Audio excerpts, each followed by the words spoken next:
आज का हमारा टॉपिक है that is motion in straight line. तो मोशन क्या है? What is motion?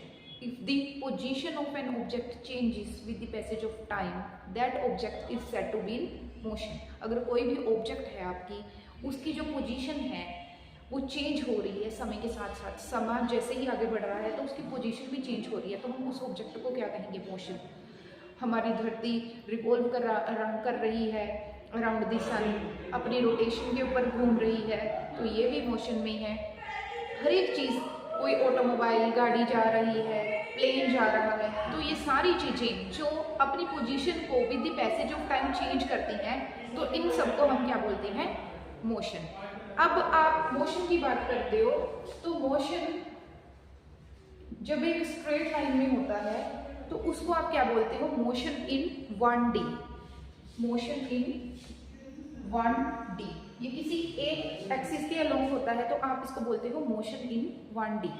Basically motion को आप क्या, मोशन को ही 1D मोशन को ही आप क्या बोल सकते हो? दूसरे rectilinear motion, rectilinear motion. 1D motion को ही आप रेक्टिलिनियर मोशन भी बोल सकते हो।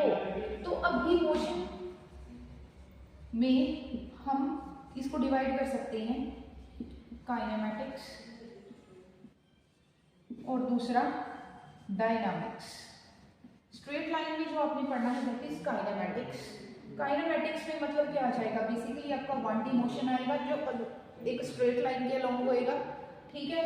और काइनेमैटिक क्या बताता है? मोशन तो बताता है but it does not describe the cause of the motion. ये मोशन का कॉज नहीं बताता है कि मोशन किस वजह से हो रहा है।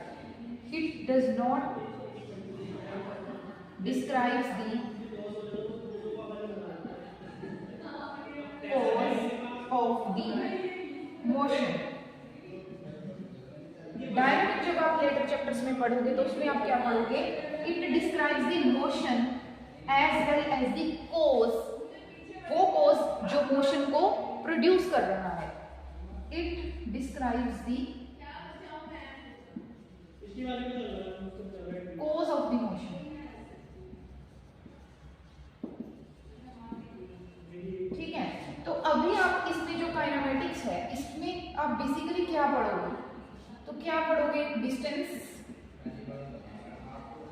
उसके बाद displacement, speed, velocity and acceleration. ये जो जितने भी टॉपिक हैं आपके, ये काइनेमैटिक्स में आते हैं 1D के अलोंग, और ये इसमें आप ये वाले सारे जो टॉपिक्स हैं वो आप कवर करोगे। तो डिस्कस करते हैं फर्स्ट डिस्टेंस।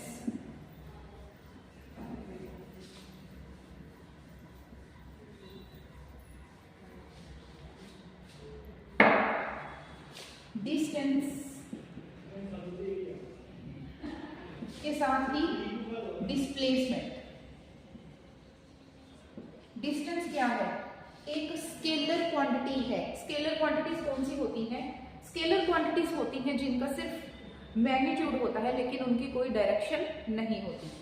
ये क्या है? एक स्केलर क्वांटिटी है, ठीक है। और डिस्प्लेसमेंट क्या है? एक वेक्टर क्वांटिटी है। इसके पास क्या है? सिर्फ मैग्नीट्यूड है। इस मैग्नीट्यूड मीन जिसकी कोई न्यूमेरिकल वैल्यू है, इसके पास क्या है? मैग्नीट्यूड एज वेल एज इसकी डायरेक्शन भी है, ठीक है। ये तो हो गया फर्स्ट डिफरेंस। अब सेकंड डिफरेंस क्या है? लाइक आपका एक इनिशियल पॉइंट है A, यहाँ पे है आपका फाइनल पॉइंट B, ठीक है। तो अभी किसी ने जाना है from point A two point B, तो उसके पास बहुत सारे ऑप्शंस हैं। वो ऐसे भी जा सकता है, वो ऐसे भी जा सकता है, वो ऐसे भी जा सकता है, ऐसे भी, और वो यहाँ से यहाँ पे सीधा स्ट्रेट भी जा सकता है। तो जो किसी भी पाथ को कैसे भी फॉलो करके जा रहा होगा वो तो क्या होता है? उसका डिस्टेंस कवर्ड। डिस्टेंस कवर्ड क्या होएगा? कोई भी पाथ जो उसने फॉलो किया और उसने डिस्टेंस तय कर दिया, दैट इज डिस्टेंस। बट ये क्या होएगा? ये क्या होता है? जो आपका डिस्टेंस होता है that is basically path length, ठीक है। तो डिस्टेंस क्या होता है, बेसिकली पाथ की लेंथ होती है, और जो आपकी डिस्प्लेसमेंट होती है वो क्या होता है, shortest distance from initial point two final point. अगर आपने शॉर्टेस्ट डिस्टेंस देखना है इनिशियल पॉइंट से फाइनल पॉइंट का shortest distance, that is called your displacement. आपका जो सिंपल जो डिस्टेंस होता है वो आपकी पाथ लेंथ हो सकती है। दूसरा पॉइंट नेक्स्ट क्या है कि जो आपका डिस्टेंस है, distance can never be zero, distance can never be zero, distance कभी भी जीरो नहीं हो सकता। अगर आप चल रहे हो, आप एक पाथ के ऊपर चल रहे हो, इसका मतलब आपने कोई ना कोई दूरी तो तय करी है, ठीक है। But displacement can be zero, displacement है जो वो जीरो हो सकती है। फॉर एग्जाम्पल, आप यहाँ से चलना शुरू करें, या फिर एक कोई गाड़ी है जो यहाँ से चलना शुरू करती है, वो O से चली और पॉइंट P के ऊपर पहुंच गई है, तो O से P तक का डिस्टेंस है वो कितना है, 40 मीटर। अब दोबारा, पहले तो इस डायरेक्शन में गई, दोबारा से उसने वापस आना शुरू कर दिया, अब वो दोबारा P से O पे आ गई, फिर से अपने इनिशियल पॉइंट पे शुरू पहुंच गई। ये उसका इनिशियल पॉइंट है, ये उसका फाइनल पॉइंट था, वो गई और फाइनल पॉइंट से दोबारा पे इनिशियल पॉइंट पे आ गई, तो दोबारा से उसने फाइनल से इनिशियल तक की कितनी डिस्टेंस तय करी, दैट इज 40 मीटर। तो टोटल डिस्टेंस कवर्ड कितना हो गया, यहाँ पे इस केस में OP प्लस PO हो गया जो आपका, दैट इज 80 मीटर्स। इतना डिस्टेंस कवर किया। लेकिन डिस्प्लेसमेंट के लिए मैंने क्या बताया था, what is displacement, shortest distance from initial point two final distance. अगर वो यहाँ से यहाँ गई थी तब तो कोई डिस्प्लेसमेंट हुई थी, और डिस्प्लेसमेंट डिस्टेंस के बराबर भी हो सकती है, ये पॉइंट याद करना।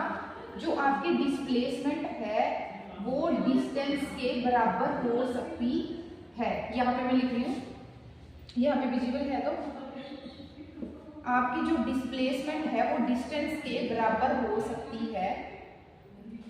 अब अगर यहाँ से आप दोबारा वापस आ गए, आपने तो डेफिनेशन में ऐसा बताया है, तो इनिशियल पॉइंट पे ये दोबारा जब वापस आ गई है, तो ये तो दोनों चीज के बीच तो कोई डिस्टेंस रहा ही नहीं, शॉर्टेस्ट जहाँ से चली वहीं आ गई। तो इस केस में जो उसकी डिस्प्लेसमेंट है वो क्या हो गई, जीरो हो गई। अब कभी भी जो आपका डिस्टेंस से देखो कि जो आपका डिस्टेंस है वो या तो बड़ा होएगा डिस्प्लेसमेंट से, या फिर बराबर होएगा डिस्प्लेसमेंट से।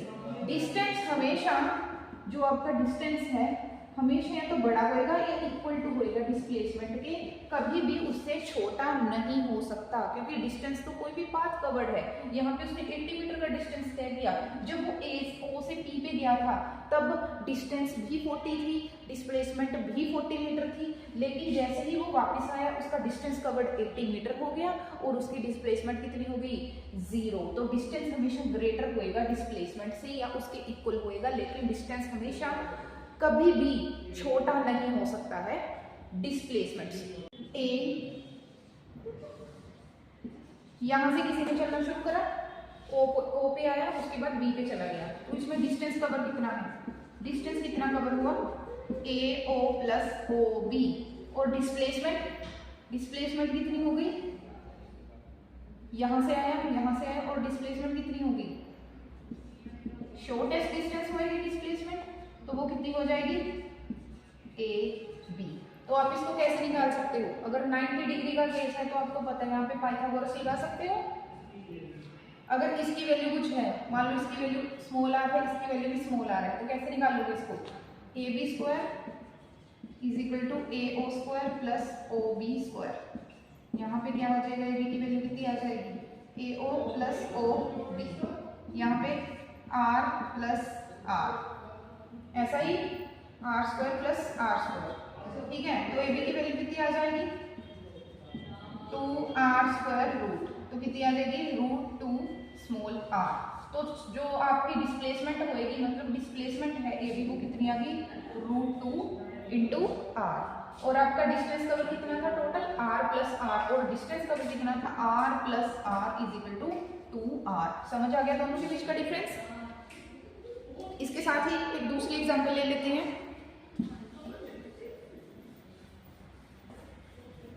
दूसरी एग्जांपल क्या है, अब मान लो आप एक सर्कल में खड़े हो, यहाँ पे है, यहाँ से यहाँ तक है रेडियस r, यहाँ से यहाँ तक भी रेडियस r है, a o b।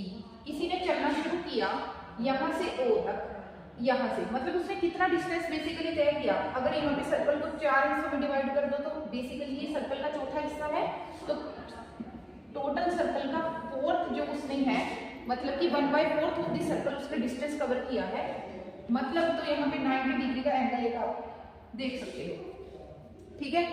तो यहाँ पे इसे भी सेम उसी तरीके से आप कर सकते हो जैसे मैंने बताया है, ठीक है। तो यहाँ पे भी क्या हो जाएगा, ए बी, यहाँ से लेके यहाँ तक का डिस्टेंस फाइंड आउट करना है, तो क्या कर सकते हो, सेम ए बी का square is equal to r का स्क्वायर प्लस आर का स्क्वायर। ये कितना आ जाएगा, यहाँ पे रूट हट जाएगा, यहाँ पे ए बी हो गया, ठीक है। तो ये कितना आ जाएगा 2r का स्क्वायर या रूट 2r। ये फिर से दोबारा आ गया। अब अगर देखो, अब आपके पास एक सर्कल है, या मतलब कि कुछ भी है, उसने एक सर्कुलर पाथ में डिस्टेंस कवर किया था, यहाँ पे है रेडियस r और यहाँ पे रेडियस r। अब क्या कर दिया उसने, 120 या कुछ मान लो, 120 में कितना बन जाएगा, थर्ड, मतलब कि थर्ड हिस्सा उसने यहाँ से लेके ये आर्क आप देख रहे हो, इतना डिस्टेंस कवर किया है। यहाँ से यहाँ आ गया वो, यहाँ से चला और यहाँ पहुँच गया। कोई गाड़ी है, कोई बंदा है, व्हाटएवर जो भी है, आपने अब इसकी डिस्प्लेसमेंट बतानी है, बताओ कितनी है। इस केस में तो जो डिस्प्लेसमेंट थी ए बी को कितनी निकल गई थी, √2r। इस केस में डिस्प्लेसमेंट कितनी है वो बतानी है। अब देखो यहाँ पे तो 90 डिग्री था, सीधा सीधा आपने इसको सॉल्व करके बता दिया था पाइथागोरस लगा के। लेकिन जब यहाँ पे एंगल हुए 40, 50, 30, 60, 120, तो ऐसे में आप क्या कैसे पता करोगे। तो इसमें हम क्या करते हैं, वेक्टर का थोड़ा सा इसमें इन्वॉल्व हो जाता है। तो जब आपने वेक्टर पढ़ा होगा तो आपको पता होगा, जब कोई ऐसा आता है कि मान लो ये है और ये है r1 वेक्टर, ठीक है, और ये है r2 वेक्टर। इसकी डायरेक्शन यहाँ, इसकी डायरेक्शन यहाँ है, और इनके बीच का एंगल है दैट इज थीटा एंगल इनके बीच में है। और जो इनका रिजल्टेंट वेक्टर है वो क्या है, मान लो d है। तो वेक्टर एडिशन क्या करता है, मतलब यहाँ से यहाँ की ये दो अलग वेक्टर हैं, इनकी डायरेक्शन अलग है, तो ये क्या हो गए, दो अलग वेक्टर हो गए। तो यहाँ पे क्या हो जाएगा, यहाँ से हेड टू टेल ये सेम एक ही डायरेक्शन में जा रहे हैं, यहाँ से यहाँ, तो इन दोनों की addition is equal to the resultant vector. अब ये क्या है, इसका मतलब ये क्या है, यहाँ पे इसका मतलब है कि r1 vector plus d vector is equal to r2 vector, ठीक है। r1 plus d vector is equal to r2 vector. अब क्या करोगे आप, यहाँ पे d निकालना है आपने, तो r2 vector minus r1 vector, ठीक है। तो अब ये क्या होता है, d का मोड जब आपने निकालना था तो उसका फॉर्मूला क्या होता है, √r1 square plus r2 square, minus है, डिफरेंस निकालना है तो यहाँ पे माइनस आ जाएगा, 2r1 r2 cos थीटा, ठीक है। तो उसके बाद d, अब r1 की वैल्यू कितनी है यहाँ पे स्मॉल r, r2 की भी वैल्यू कितनी है small r, r square plus r square minus 2r square cos theta. इनको एडिशन करोगे, 2r square minus 2r square cos theta, 2r common कर लो यहाँ से, √2r स्क्वायर कॉमन, तो अंदर रह जाएगा 1 माइनस cos थीटा, ठीक है। 1 माइनस cos थीटा का अगर आपको फॉर्मूला पता है, 1 माइनस cos थीटा क्या होता है, is equal to 2 sine square theta by 2, ठीक है। यहाँ पे हाफ हो गया, 1 माइनस cos स्क्वायर थीटा होता है जो साइन स्क्वायर थीटा, तो यहाँ पे हाफ हो गया है। तो यहाँ पे क्या आ जाएगा, इसकी जगह पे आप क्या रखोगे, 2r स्क्वायर रखो, 2 साइन स्क्वायर थीटा बाई 2। ये कितना हो गया, 4, रूट के बाहर आएगा तो कितना हो जाएगा 2, r स्क्वायर रूट के बाहर आ जाएगा तो कितना हो जाएगा आर, साइन स्क्वायर से रूट कैंसिल, ये कितना बन जाएगा, ठीक है।